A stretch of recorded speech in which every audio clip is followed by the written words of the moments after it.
பெரம்பூர் தொகுதியில் மதுபானம் பாட்டில் மாலையுடன் வேட்பு மனு தாக்கல் செய்ய வந்த தமிழ்நாடு மகாத்மா காந்தி மக்கள் கட்சி. கிலோ கணக்கில் தங்க நகை அணிந்து வேட்பு மனு தாக்கல் செய்ய வந்த தமிழ்நாடு மகாத்மா காந்தி மக்கள் கட்சி வேட்பாளர்.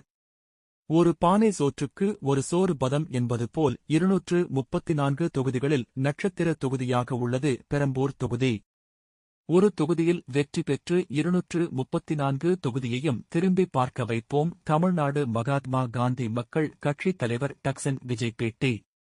நட்சத்திர தொகுதியான பெரம்பூர் தொகுதியில் தமிழ்நாடு மகாத்மா காந்தி மக்கள் கட்சி சார்பாக ஆல்வின் பெல் மேன் போட்டியிடுகிறார். தமிழகத்தில் நட்சத்திர தொகுதியாக விளங்குவது பெரம்பூர் தொகுதி. குறிப்பாக தமிழக வெற்றிக் கழகத்தின் தலைவர் விஜய் பெரம்பூர் தொகுதியில் போட்டியிடுவதால் நட்சத்திர தொகுதி அந்தஸ்து பெற்றுள்ளது பெரம்பூர் தொகுதி. இந்நிலையில் இன்று பெரம்பூர் தொகுதியில் தமிழ்நாடு மகாத்மா காந்தி மக்கள் கட்சியின் வேட்பாளர் ஆல்வின் பெல் மென் என்பவர் மதுபான பாட்டிலை மாலையாக அணிவித்து வேட்பு மனு தாக்கல் செய்ய வந்தார். குறிப்பாக தமிழகத்தில் உள்ள எந்த கட்சியும் மதுபானத்திற்கு எதிராக வாக்குறுதிகள் எதுவும் கொடுக்கவில்லை. மேலும் தமிழகத்தில் உள்ள 234 தொகுதிகளில் நட்சத்திர தொகுதியாக உள்ள பெரம்பூர் தொகுதியில் நாங்கள் போட்டியிடுவதற்கான காரணம் ஒரு பானை சோற்றுக்கு ஒரு சோறு பதம் என்று கூறுவது போல் தமிழகத்தில் உள்ள அனைத்து தொகுதிகளையும் திரும்பி பார்க்க வைக்கும் ஒரு தொகுதியாக பெரம்பூர் தொகுதி உள்ளது. ஆகவே நாங்கள் இங்கு மகாத்மா காந்தி மக்கள் கட்சியின் சார்பாக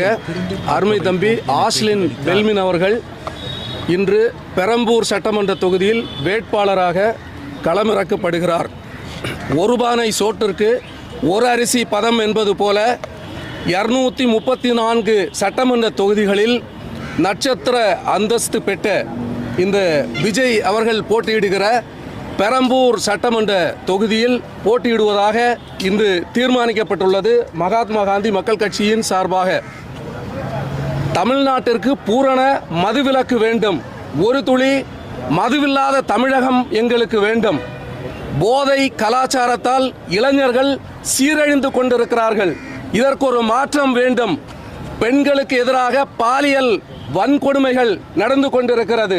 இன்று கல்லூரியிலும் சரி பள்ளிக்கூடங்களிலும் சரி பெண் பிள்ளைகளை நம்பி வந்து இன்று கல்வி பயிலுவதற்கு அனுப்ப இயலவில்லை.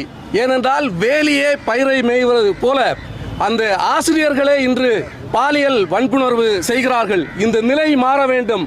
தமிழகத்திற்கு ஒரு தூய்மையான நேர்மையான அரசியல் முன்னெடுத்து வைப்பதற்காக கர்மவீரர் ஐயா பெருந்தலைவர் காமராஜர் அவர்களும் மகாத்மா காந்தியடிகளின் பாணியில் இன்று அரசியல் களமாட தீர்மானித்து இன்று இந்த ஆஸ்லின் பெல்மின் அவர்கள் தம்பி அவர்கள் இன்று நிறுத்தப்படுகிறார்கள். உங்க கட்சி